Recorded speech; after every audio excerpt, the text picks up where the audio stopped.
Okay. Welcome back from lunch. My name is Mark Taylor. I'm a researcher at the Fafo Institute here in Oslo, and I'll be chairing this session, which is a continuation of the session from before lunch on sustainable investors. I'm just going to hand over to our first speaker, Dr. Anita Halvorssen, who over lunch mentioned that she's back at her alma mater at the University of Oslo, where she started. But she finished her PhD at Columbia. So welcome back, Anita, and the floor is yours. Where is the...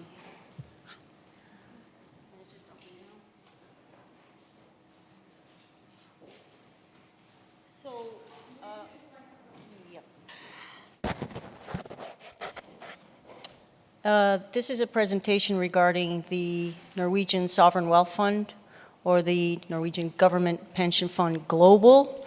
And investing in sustainability is the name of this paper I wrote together with Cody Eldridge, who's a political scientist, PhD candidate at the University of Colorado. And he did the empirical piece and looked at how the fund, the ethics guidelines, are actually working and having a positive effect and getting some companies to get on board with sustainable development. I have some slides here. I'm not sure how many of you know about the Norwegian Oil Fund. Any show of hands? So most people have heard, and how many of you know about the system with the ethics guidelines and all of that? Most of the people. Okay, so then I can really save time. That's wonderful. I get more to the reform part. We all know this, but this is what I'm setting out, the reform at the end. And we all know this. You've seen a million times. So regarding sovereign wealth funds, I'm not sure how many Norwegians are actually aware that our pension fund is what the rest of the world calls sovereign wealth fund. And this is huge in my mind, because sovereign wealth funds now, they're investing, we're talking trillions of dollars. And the Norwegian Sovereign Wealth Fund, as of a couple of days ago, was over $800 billion, so getting close to $1 trillion just for the one fund. It's the largest fund in the world. So as far as sustainable development goes, if they've got something good, I think that can be a help in our area, and pushing companies to do the right thing. And as in the Brundtland Commission report, elevating sustainable development to a global ethic, because you have a lot of sovereign wealth funds out there, Middle Eastern oil countries that sustainable development, I don't think that's part of the regular vocabulary. And then we have these principles we've already talked about, so ESG is the focus, and the UN Global Compact, and then the OECD guidelines that we've also talked about. So that's great. And the materiality we've talked about earlier today, but we're maximizing long-range investment returns. And then looking at the Norwegian one, just a couple of things. So it's unique compared to most, because most sovereign wealth funds, there are different numbers, but they're like 68 or more, depending upon which measurements you use to count and what is a sovereign wealth fund. In a lot of the ways they set it out, they say the US has one too. Can anybody think of which one that might be? Alaska has a sovereign wealth fund because of the oil. And the Norwegian one has actually been called the gold standard. And the special part about the way it was set up was that it was setting it up for sound investment contingent on sustainable development, and you don't see that in most of the sovereign wealth funds. New Zealand has one that's got a lot of good things. And then you have the pension funds. In Europe, you have several pension funds, and a lot of them, or more of them, are focusing on sustainable development, of course. So it's a good model. Now, being the largest, I think that comes with the responsibility, but the other side is that Norway's gotten a lot of good press for this, and it's an icon, the ethics guidelines, so I think it's really important to carry on and I'll get back to that shortly when I talk about the reform proposals.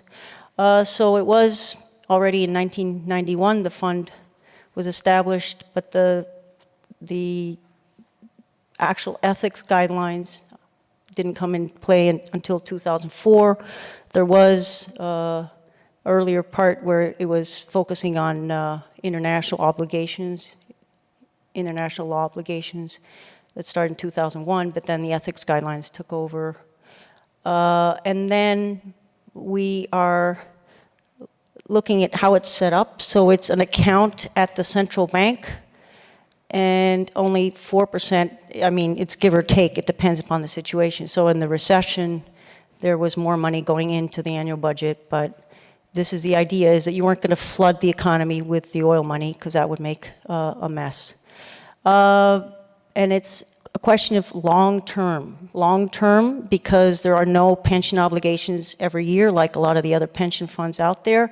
But they did change the name, as you saw, in 2006 to pension fund instead of oil fund or petroleum fund, depending upon if you're speaking English or Norwegian. It's used all sorts. But then when you talk about long-term, that's the one that's almost a privileged position when you don't have to give out pensions hand out the pensions every year. Then you have a whole other arrangement than most. There isn't that pressure, of course, so you have more leeway.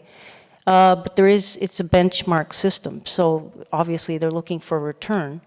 And we're talking about a lot of companies, so how does one possibly look and see about sustainable development? We're talking over 7,000 companies. And it's invested only abroad and all over the place, and there was now been more focus on environmental and going into developing countries also. And then the distribution of the roles of the Ministry of Finance and the central bank.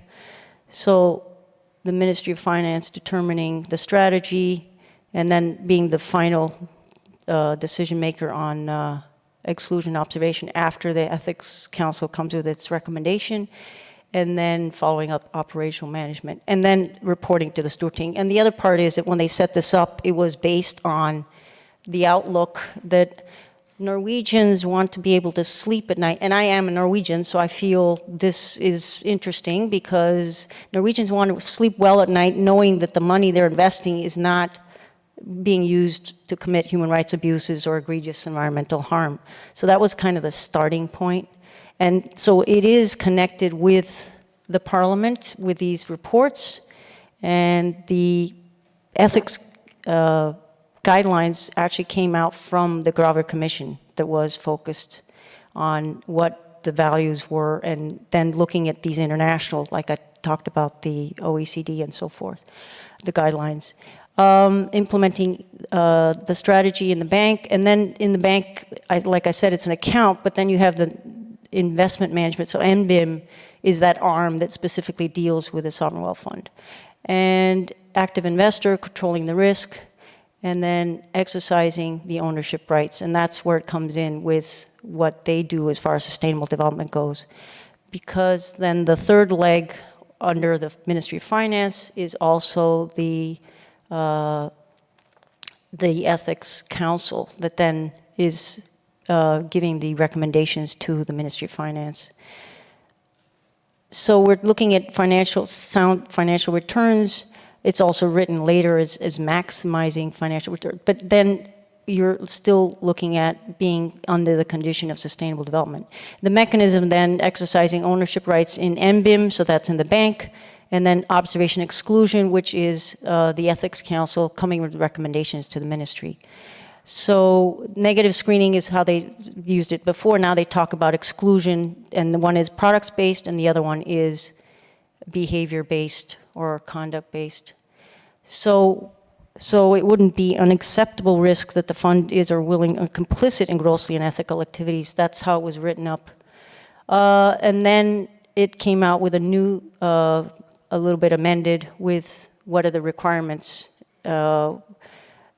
as far as the different products-based and conduct-based, and there was a little bit more emphasis on how you determined this, and that's written up, and you guys can look it up. It's in the paper also.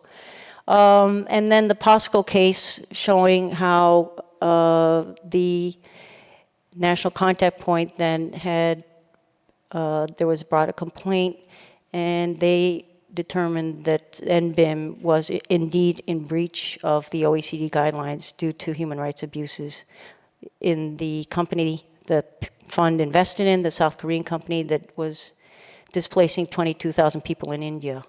And that was just last spring, and that got a lot of press, and that brings me to the next part. When you see what we looked at, the empirical, on the exclusion side is where we looked, because they had the most, the data that's transparent. The Ethics Council writes up all their recommendations, very transparent, and then the Ministry of Finance decides after that. Now, there was set out a strategy council to look and review the sustainable investment, the responsible investment for the fund. And they suggested more transparency and to look at the purpose and the goal. And then as a result of that, they said it made sense for the Ethics Council to be integrated into the bank. In my mind, that is a mistake. I don't think it should be integrated into the bank. And the reason being because it has gotten a very good renommé, the Ethics Council, because their opinions are well reasoned and it's transparent. That's the huge part. In the bank, there's a lot less transparency, and the way they have been doing their bit, which is hard to find out how because it's not transparent, has been not a big success, because they were just 2 days ago, the UN Committee on Social and Cultural Rights actually said that they had to be more focused on human rights in their investments.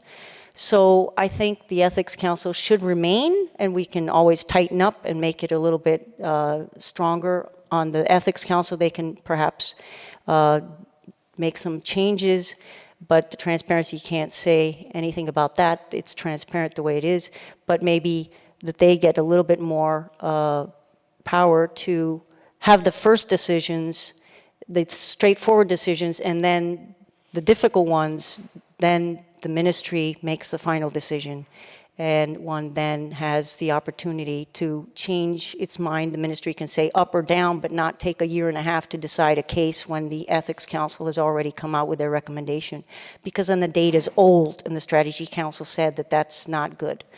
But I think it's really important to keep it separate, and I think it'll disappear. As we talked about earlier, transparency and disclosure is really important. And we might not see that anymore if it goes into the bank. Then the bank is not known for transparency because that's not their job. So I think it's very difficult if that were to be the case. So we'll see what happens, because there will be a white paper in the spring on this, on what the ministries, what they're thinking about it. Thank you very much. That was it.